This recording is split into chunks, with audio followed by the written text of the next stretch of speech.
Friends, ఇప్పుడే అందిన వార్త. విద్యార్థుల తల్లిదండ్రులకు సీఎం రేవంత్ రెడ్డి భారీ శుభవార్త అంటూ లేటెస్ట్ అప్డేట్ అయితే రావడం జరిగిందండి. సంచలన నిర్ణయం, వివరాలు ఏంటనేది కూడా వీడియోలో తెలుస్తుంది. వీడియోని చివరి వరకు చూడండి, అర్థమవుతుంది. మొదటిసారి ఛానల్ వస్తే తప్పకుండా సబ్స్క్రైబ్ చేసుకోండి. చూస్తున్నారు కానీ లైక్ చేయడం మర్చిపోతున్నారు. వెంటనే లైక్ చేయండి. వీడియోలకి అయితే వెళ్ళిపోదామండి. తెలంగాణ సీఎం రేవంత్ రెడ్డి ప్రైవేట్ స్కూళ్లకు షాక్ ఇచ్చారనమాట. అధిక ఫీజులు కనుక వసూలు చేసే ప్రైవేట్ స్కూళ్ల పైన చర్యలు సిద్ధమైనట్లు చెప్పారు. ఎందుకంటే ప్రైవేట్ పాఠశాలలో అధిక ఫీజులు తల్లిదండ్రులు, విద్యార్థుల సంఘాల ఆందోళన నేపథ్యంలో ముఖ్యమంత్రి రేవంత్ రెడ్డి విద్యాశాఖపై సమీక్ష నిర్వహించి కీలక ఆదేశాలు జారీ చేశారు. నిబంధనలు ఉల్లంఘించి ఫీజులు వసూలు చేస్తే అనుమతిని రద్దు చేస్తామని కూడా హెచ్చరించారు.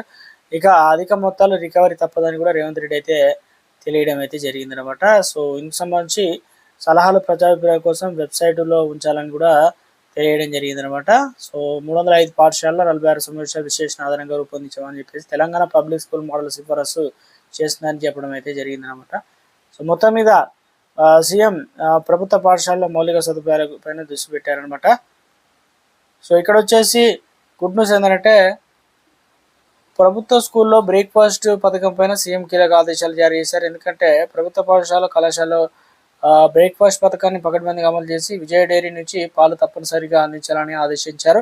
మధ్యాహ్న భోజన నాణ్యతను పెంచేందుకు ఆర్టిఫిషియల్ ఇంటెలిజెన్స్ టెక్నాలజీని ఉపయోగించుకోవాలని సీఎం పేర్కొన్నారు. కోర్ అర్బన్, వెలుపల, రంగారెడ్డి జిల్లా మంచాల మండలం ఆరుట్ల ప్రభుత్వ పాఠశాలల తరహాలో రవాణాతో సహా అన్ని ఆధునిక సౌకర్యాలు కల్పించాలని ముఖ్యమంత్రి రేవంత్ రెడ్డి అధికారులను అయితే ఆదేశించడం జరిగింది. రవాణా కోసం ఎలక్ట్రిక్ బస్సుల ఏర్పాటు అధ్యయనం చేస్తుందని చెప్తున్నారు. ప్రభుత్వ పాఠశాలలో విద్యార్థుల రవాణా కోసం ఎలక్ట్రిక్ బస్సులను ఏర్పాటు చేయడంపై అధ్యయనం చేయాలని చెప్పేసి అధికారులు అయితే సూచించడం అయితే జరిగింది. మరో అప్డేట్ అయితే వచ్చింది. రాష్ట్రంలో ప్రభుత్వ, ప్రైవేటు పాఠశాలలో చదువుతున్న విద్యార్థులందరికీ 100% ఆధార్ నమోదు, బయోమెట్రిక్ అప్డేట్ ప్రక్రియ పూర్తి చేయాలని విద్యాశాఖ నిర్ణయించింది. ఎందుకంటే జాతీయ స్థాయిలో ప్రవేశ పరీక్షలు, జేఈఈ కావచ్చు, నీట్ కావచ్చు, ఐఐటి సమయంలో విద్యార్థులు ఇబ్బందులు ఎదుర్కోవడం ప్రత్యేక డ్రైవ్ చేపట్టింది. బుధవారం పాఠశాల విద్యాశాఖ డైరెక్టర్ నవీన్ నికోలస్ అధ్యక్షతన జరిగిన సమావేశంలో ఈ మేరకు ఆదేశాలు జారీ చేయడం జరిగింది. విద్యార్థులకు ఆధార్ కేంద్రాల చుట్టూ తిరిగే పని లేకుండా పాఠశాల ప్రాంగణంలో ఆధార్ కిట్లను ఏర్పాటు చేసి నమోదు ప్రక్రియను కంప్లీట్ చేయాలని చెప్పేసి పూర్తి చేస్తారనమాట. రాష్ట్ర వ్యాప్తంగా 3 ఆధార్ మ్యాన్ పవర్ ఏజెన్సీలను ప్రభుత్వం నియమించింది. ఒక్కొక్క ఏజెన్సీకి 11 జిల్లాల బాధ్యతను అప్పగించారనమాట. ఇప్పటివరకు ఆధార్ లేని విద్యార్థులు లేదా బయోమెట్రిక్ అప్డేట్ పెండింగ్లో ఉన్నటువంటి వారి వివరాలు యూడిఐసి పోర్టల్ ద్వారా గుర్తించి ప్రాధాన్యత క్రమంలో నమోదు చేయాలని చెప్పేసి ప్రధాన ఉపాధ్యాయుల ఆదేశాలు జారీ చేశారు.